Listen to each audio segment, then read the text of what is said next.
Last item, lead service line replacement discussion. Trustee Tabb. All right. So this is a very thorough document, and I feel the need to summarize it, so this is going to be a little lengthy. But as I read through this and the points that are contained in the act, I have the village engineer, Orion Galey, here, and of course, Michael Mars for any kind of legal questions that may pique your interest as I go through this. Effective January 1st, 2022, the Lead Service Line Replacement and Notification Act became law in Illinois. The act determined that for the health and safety of the citizens of Illinois, all lead service lines must be replaced by the owner or operator of any community water supply, i.e. the Village of Riverside. Beginning in 2022, the Village of Riverside will be required to create an inventory containing the total number of service lines located within the village and the material of each line.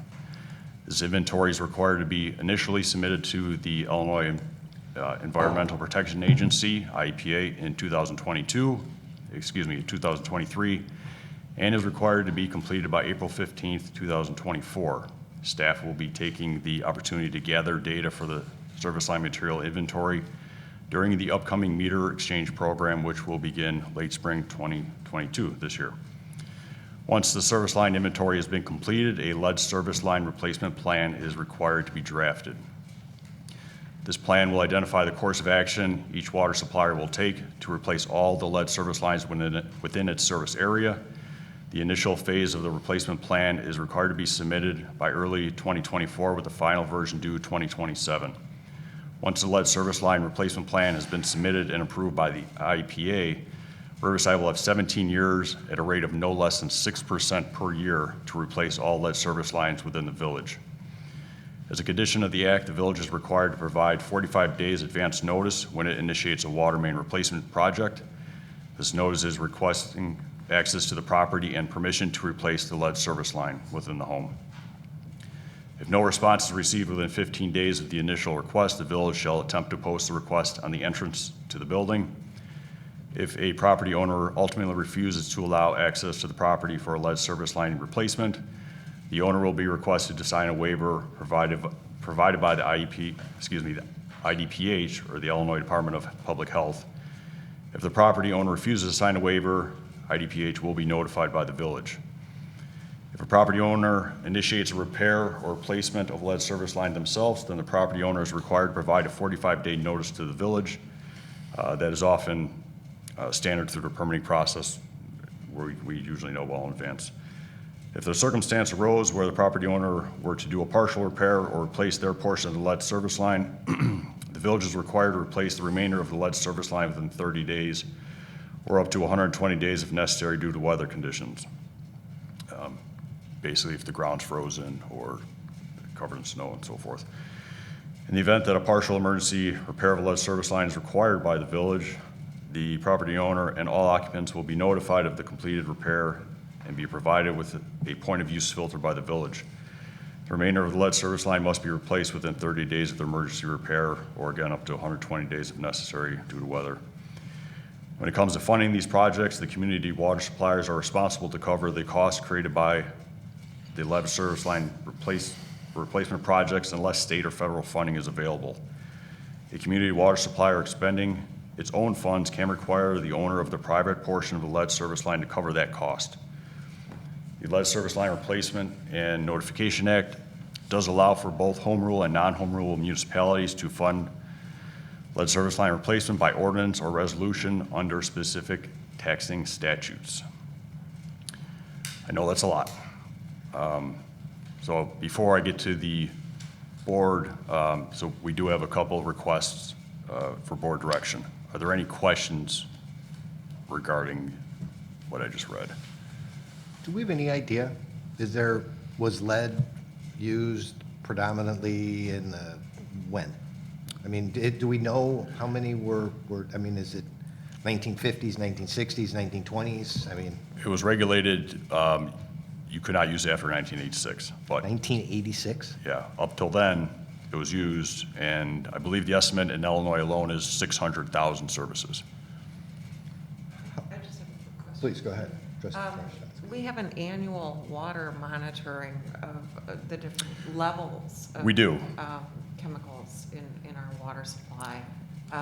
Lead has never jumped out as a particular. Right, so every 3 years, we do a lead and copper sampling, and you're right, we monitor it, we've never had an issue, and that, one of the reasons we don't have the issue is because the city of Chicago introduces phosphates into the water and it coats the inside of the lead service lines. So the water does not directly contact the lead unless they happen to be disturbed. And that's where if a homeowner would have a point repair, the whole service line has to get replaced as of January 1st of this year. Or if we do a repair on our portion of the lead service line, the entirety of that lead service line into the home has to be replaced. So can our residents be confident that currently we don't have any? Nothing's changed. We still, the service lines as they stand are safe. And the mandate to replace the service lines over the next 17 years, would this create a disruption that might cause issues for homeowners? I just want to be aware of what's happening in our village. Well, so starting 2024, that's when the 17-year period begins. Okay, so we still have a little bit more than that. 2027. That's why you're sitting here. But until that point comes where we knock on your door and says it's time to replace your lead service, there's no issues. We still are testing every 3 years with lead and copper sampling. City of Chicago still treats the water to prevent any lead issues or leaching into the water. So nothing's changed. This is an act that was approved by the state of Illinois to start the process. And once the lead pipe replacement process begins, is that going to trigger a situation for homeowners where if they do not replace additional lines, then there will be displacement and a potential health issue? This is what I'm trying to. Right, the replacing of the lead service line with copper. Right. From the main to the meter inside, or within 18 inches of inside the home. That takes the lead service line out of the equation. Now, solder in lead, or in copper pipes and in fixtures, certain fixtures do have a lead content to them. That is, on the private side, that's within the home itself. So I'm not saying if you were to test the water, you're going to get a finite or really small amount of lead that may be attributed to your piping in your home or your fixtures. But by us replacing your lead service line, that is taking the source of the water, it's going to be copper, and you won't have that component in your plumbing system anymore. Does that answer your question? It somewhat does. I just, if lead isn't an issue until a pipe is disrupted or displaced and we're having a lead pipe replacement program, I just wanted to understand whether or not that would create any additional potential health risk to homeowners, that they would have to incur additional costs beyond, to address things within the interior of their home or on those fittings or fixtures because of the replacement process. No. So if we were to replace your service line with copper, whether it's the solder on your pipes or it's the lead content in your fixture unit, none of that's going to be exacerbated by us replacing your line. Okay. That answers the question. Thank you. Okay, that will still be in your plumbing system within your home. It's not going to get any better or worse. Right, It'll right. still But be it's not going present. to exacerbate it. Right, Okay, thank you. right.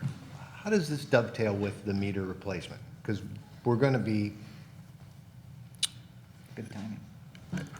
Yeah. The lead service line inventory, we are using the meter replacement program as an opportunity to get in everyone's home and fill out our inventory, which is required by the IEPA. So we have till April 15, 2024 to get that submitted. And anyone that, obviously our meter replacement program is 3 years, so for those homes that we will not get to in that time period, we'll have to make specific appointments to get in the homes if we don't have the information currently. for the last couple of years through compliances, every time a home changes hands and we do a final water read, we get in there and we make note of the lead or the service line material. So we have approximately 20% of the town on record, but it's the other 80% that we have to get. Are we going to position our water meter replacement program around that 80% first?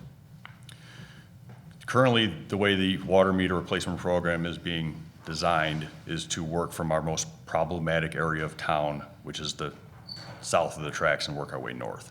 And when I say problematic, that is every month we read the meters and we have a list of issue meters that we have.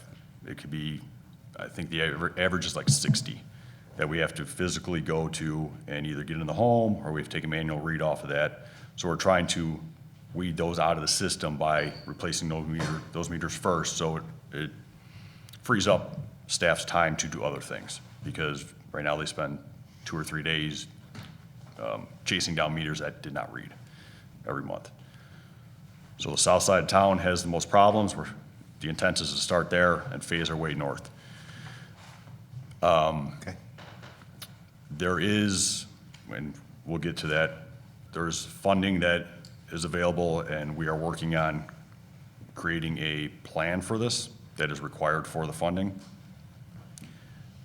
We are trying, as you can imagine, it's a very involved process to time replacements of services that may or may not be connected to newer or older mains under newer streets or older streets, in conjunction with the main itself being old and streets that may have been repaired recently. So it's weaving a bunch of variables to formulate a plan that is as cost effective and efficient within this timeline. And of course, the funding source has to be there as well. Okay. Okay. Any other questions? Trustee Evans? So you said we would be starting on the south side because that's where the most problems are. That's with the meter exchange program. Oh, Correct. okay. The lead service line, we're still working on the timing of where we would, working throughout town. What we're trying to do is we're trying to group it with pre-existing projects for economy of scale. If we have the contractors in the area and we're digging up a street, we want to make sure we're not going to do it twice. So all these, and it's strictly depending on funding. If we're not able to obtain any funding, which we feel good about, then our plans can have to get reorganized. So, So- go ahead, I'm sorry. So the first thing people want to know is when to expect that the village will be replacing the pipes in their yard. Right. Right now, we are doing a application for funding that would be available in 2023. So the earliest that we'll have the funding available to do it in mass quantities, which we're estimating, depending on prices at the time, between 450 and 500 services a year, assuming the funding's in place. It's a lot. But until then, and I'll bring it up in my board direction questions, there is required to be a stopgap source of funding, because as of the day we sit here today, until we get this funding in place, if Public Works were to come across a service line leak that has to get replaced, the entirety of the service has to get replaced. There's no partial replacements. So at the going rate of $7,500 per service on average to replace them, we need to have the funding available. So I'll allude to that when I pose one of my board direction questions. Okay, yes, so we would start in 2023.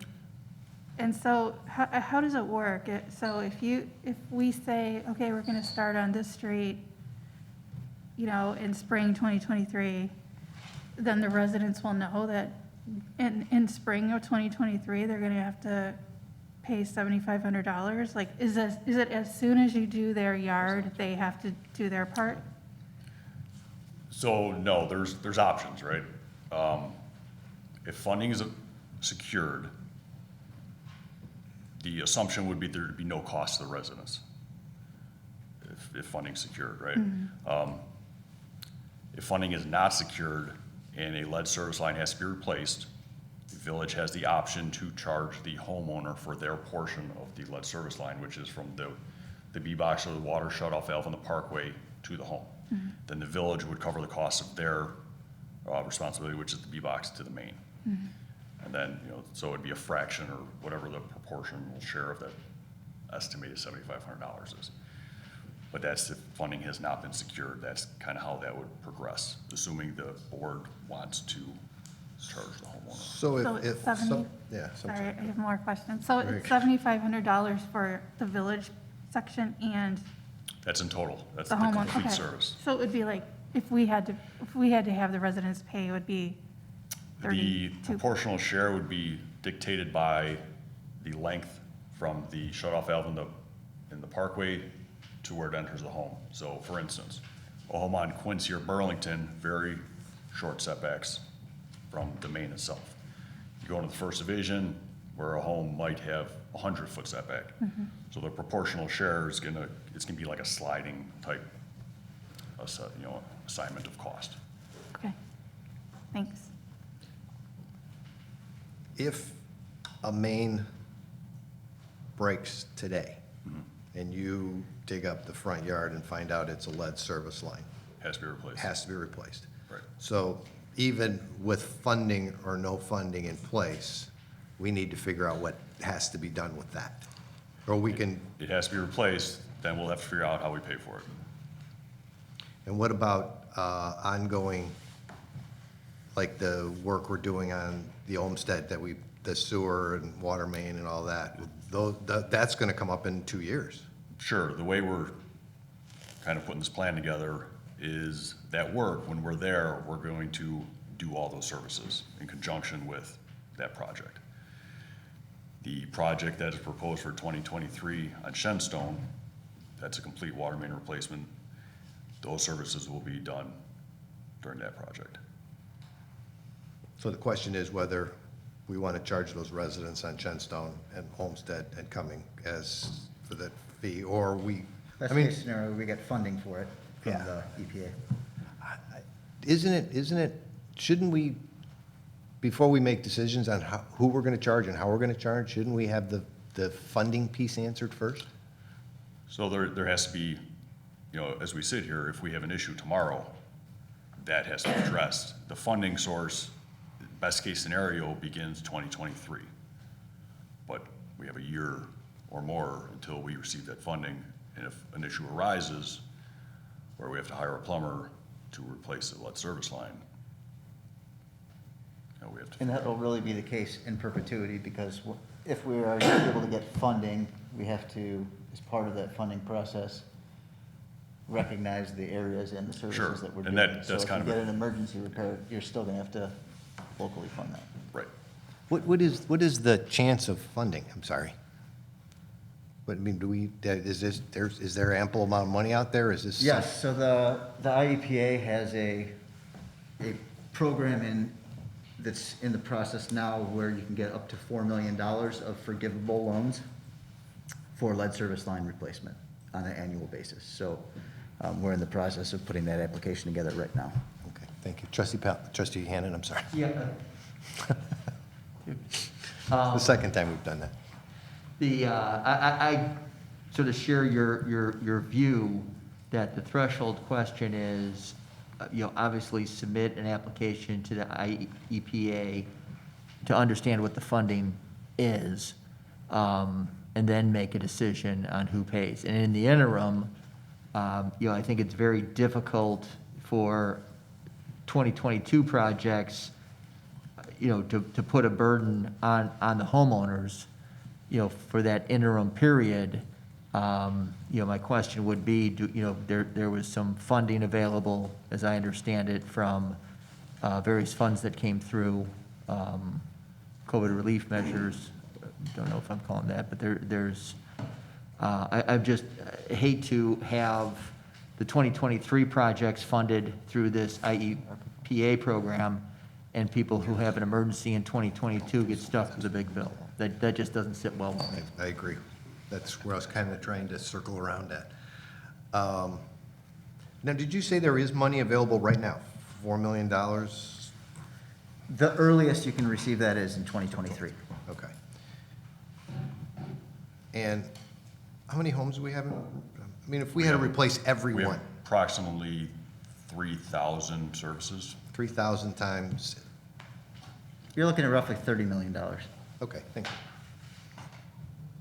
Wow. So if there's no other questions, I'll hit my bullet points here, and Please. that might help answer some of the questions.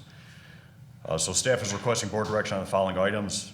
Number one being, does the board, I think I know the answer to this, but does the board want staff, in conjunction with village engineer, to submit applications through the IPA for possible funding for lead service line replacement? Yes. That's an assumed yes, I believe. That was We're the all- easy I one. think we're all on the same page on that one. We just stop on that, would be. Yeah. The second one is, if a funding source is not secured, kind of like we alluded to, does the board want the property owner to pay for their portion of the lead service line replacement? And if yes, is this to be paid back over a period of time? And again, the estimated cost is $7,500 for a complete service line replacement. But it does sound like grant funding will be secured eventually. So you have a couple of different scenarios, right? So you have when you get grant funding and you make a plan to go replace service lines, or if you're replacing your water main and you're doing the service lines. There should be funding available for both of those scenarios, but then you also have the emergency repair scenario, or someone looking to change out their service line just because they want to get ahead of it and change it out, or if they're doing a remodel, things of that nature. I think that's really where you're looking for the direction, right? That, or if you don't get the funding. Right, and so if somebody comes to Ashley with a leak on their service line, and ultimately the whole thing has to be replaced, who's gonna pay for that?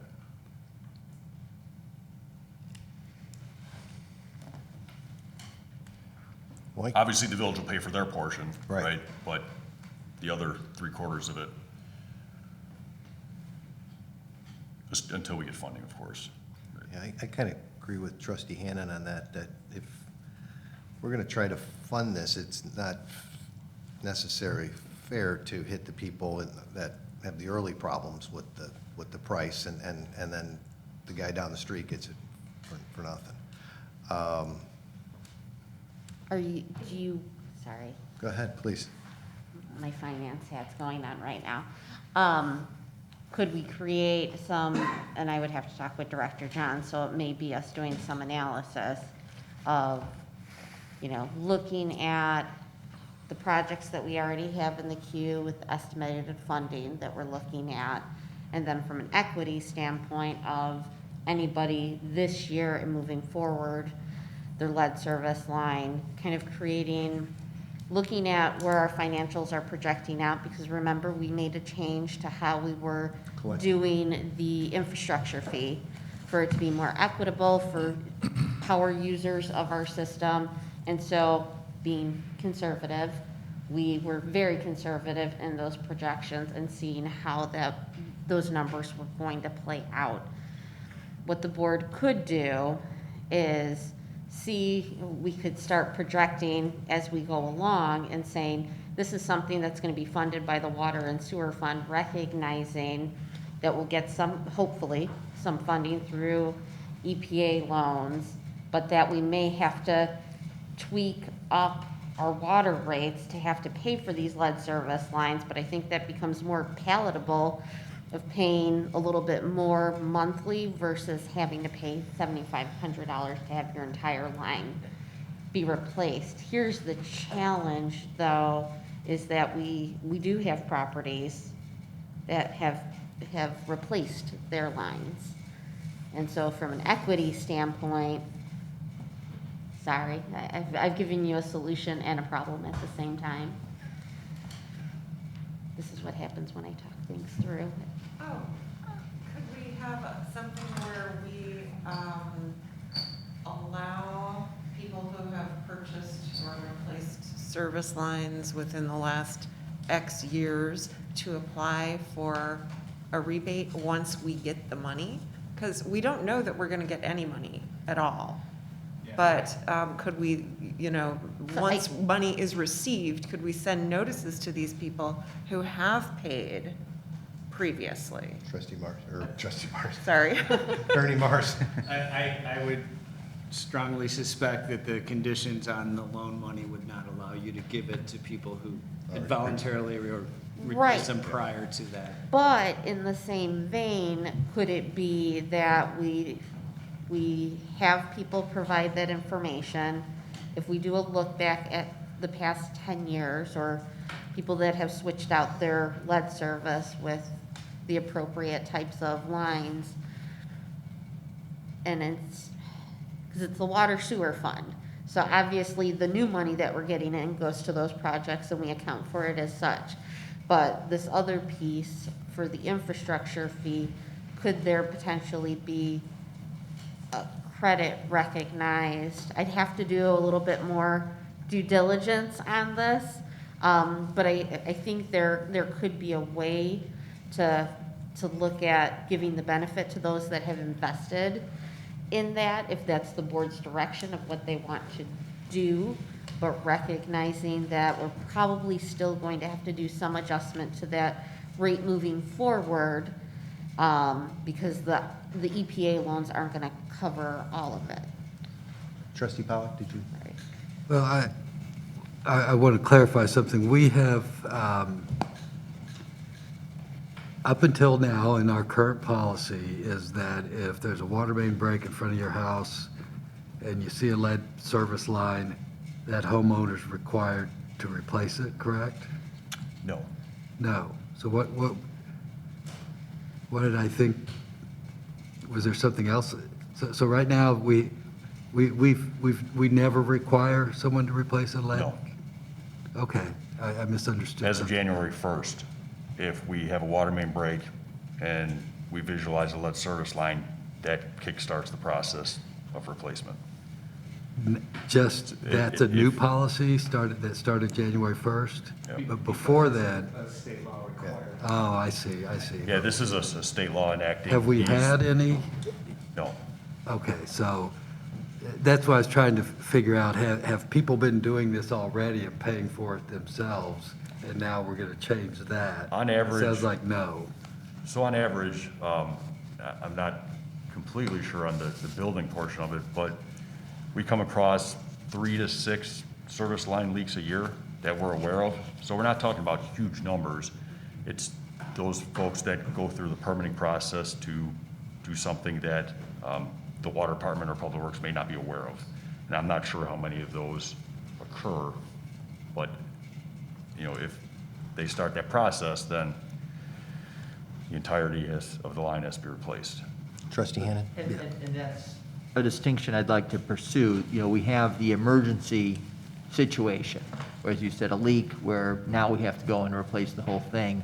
I think that's one category of people, they shouldn't get dinged for this cost. I think the other category is someone voluntarily going through this problem. Like they're just hell-bent on replacing their system, and they're gonna take the lead pipes out, and because of that, you have to do other things.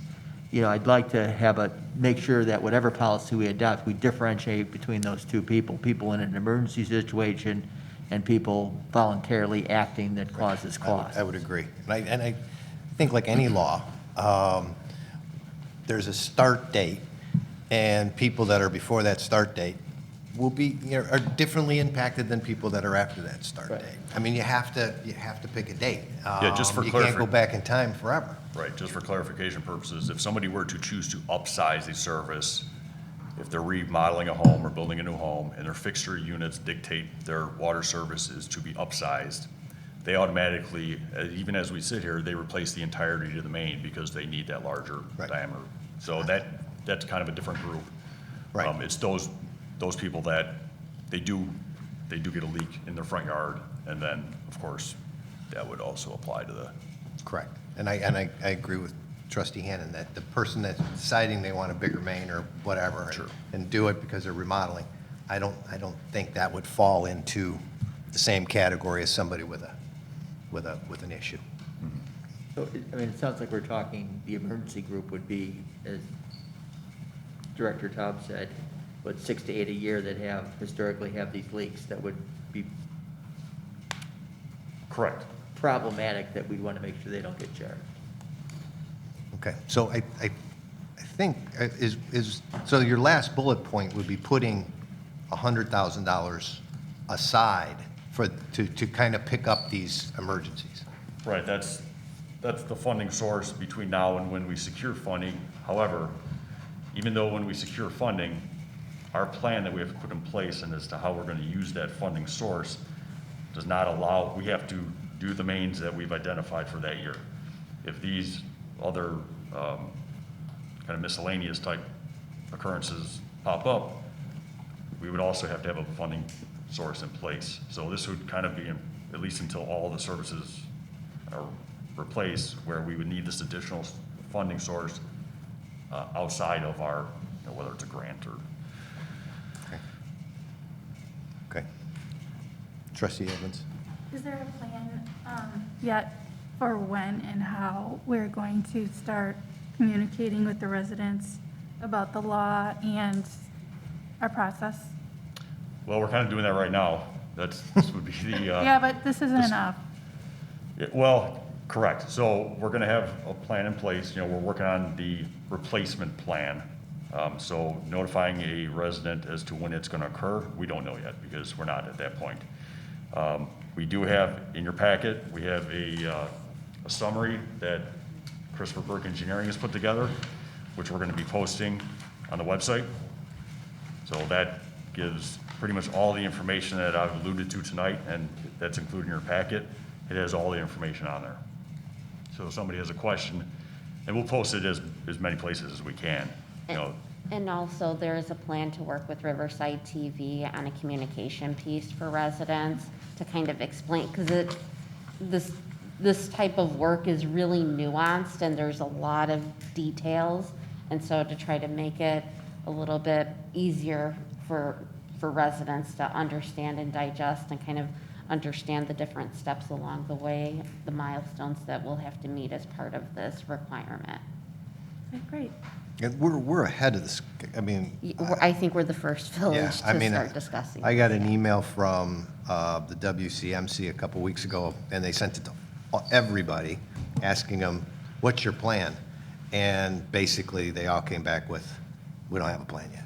So, I mean, You're definitely being proactive about it. so. yeah, which is good. But I think for us to make some decisions, I think we need a little more detail.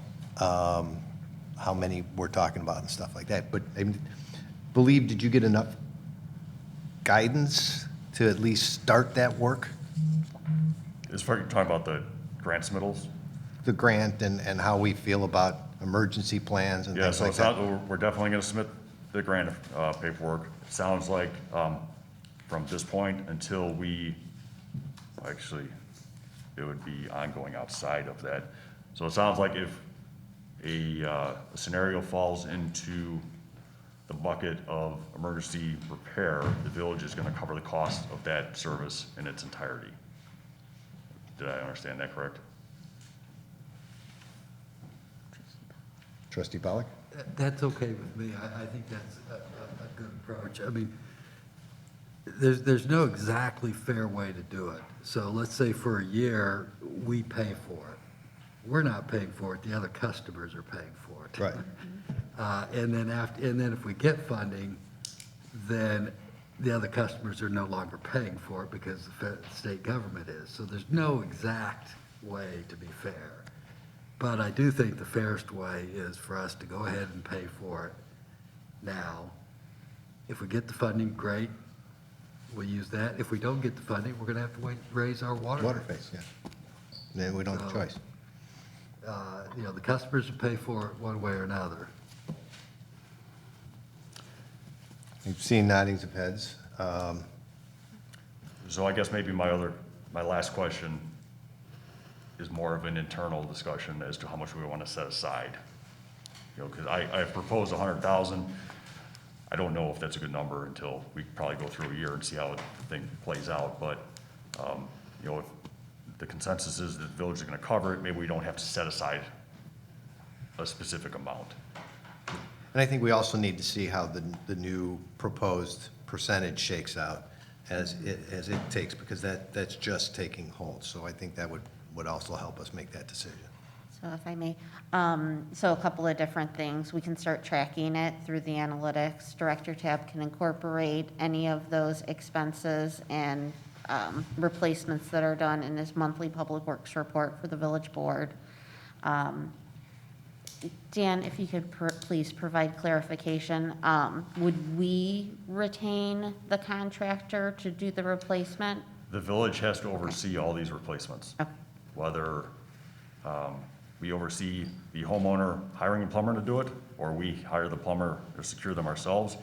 When we do the large-scale rollout, we will, of course, have a plumbing firm that is capable of doing that number of replacements that we specify per year.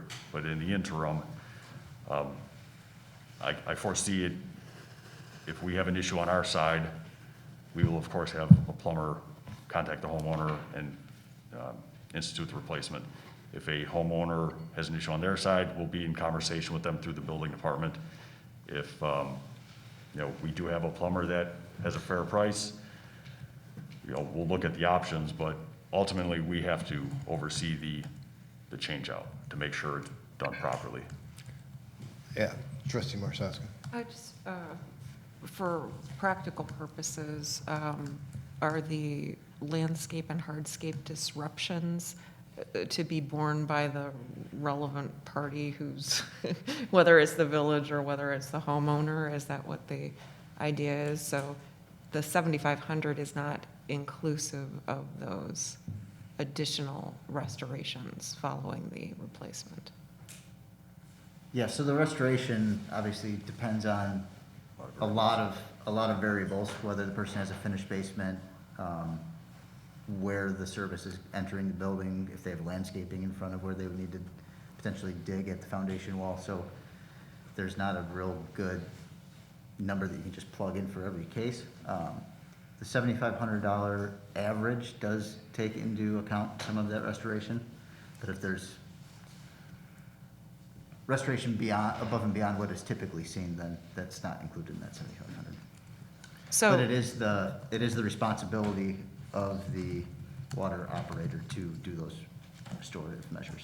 Okay, so for example, when we had plumbing work done this in our yard, they did a rough, a very, very rough, restoration of the soil, but they didn't regrade, they didn't, replace anything. So for instance, when we do the water main project next year and we're writing the specifications for how they have to do that work, it will be restored to as good or better condition as it's currently in.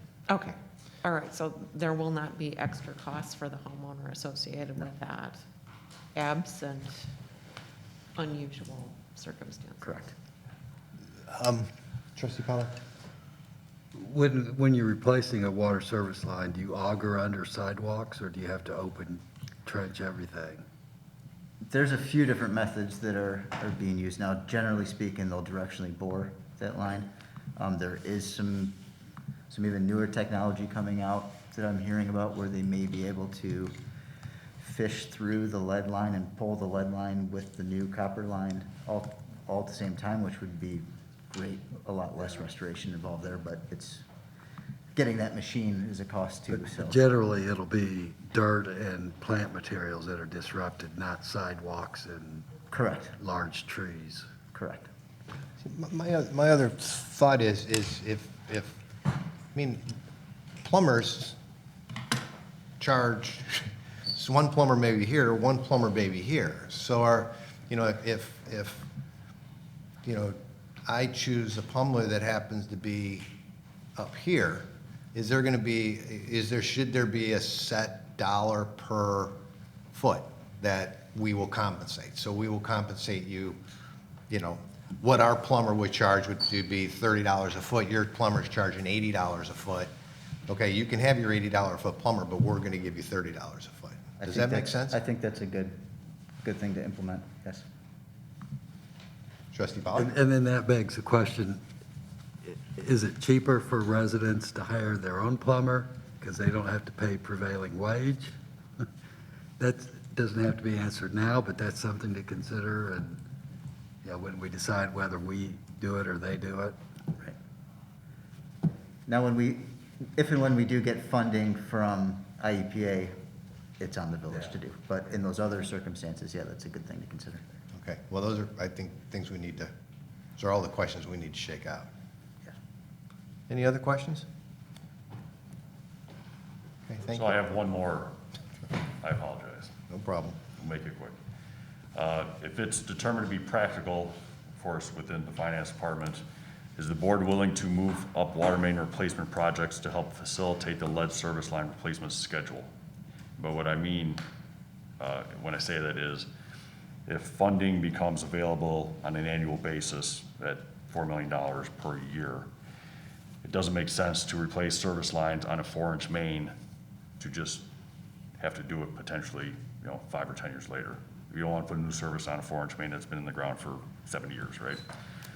So if we come across or we get to that point where we're on that street and this 4-inch main has not been replaced yet, is the board willing to, assuming financing is available, kind of escalate some of those water main replacement projects to help streamline this replacement project? Because right now in our 10-year, we have a fair amount of 4-inch water main that we're replacing. But outside of that, there is probably 5 roads that we haven't addressed yet, that are not currently in our CIP. So bringing those 5 roads potentially into the mix to help facilitate and streamline this lead service line replacement, well, obviously will take a cost. I've estimated in today's dollars, we're looking at $2 million to hit the unfunded 4-inch water main. So obviously, we would have to look internally at a funding source, but do we want to start the process to see if that's even feasible? I would think you would want to bring everything to us to see what's feasible and what's not feasible and what's the most economical, most streamlined way to do things. I mean, we want to do it, we want to do it right, we want to do it the most economical way to do it. Yeah, I would say the, kind of the next stage in this is we submit for the funding, we hear back on the funding, and then we come back to the board with a proposed plan as to where we're going to address and when with that potentially escalated water main replacement This schedule. also ties into our streets too, because we're, It's all taken into consideration. Yeah, okay. It's, like I said, a lot of variables to try to make the most efficient and cost-effective replacement program possible. We have 17 years to do this starting in 2027, but if we get that funding year after year, the way we, have it laid out right now, which of course is very early, it will be done in 10 years. So, 10 years would be, I would assume that it would be cheaper to do it in 10 years than it would to be do it in 20 yeah, years. today's The dollars are a escalating lot costs. cheaper than 20 years from now. 20 years of from course. now's dollars, so. Yeah. Okay. Everybody good? Perfect. Thank you, Dan, appreciate it. Thank you, Orion, for coming.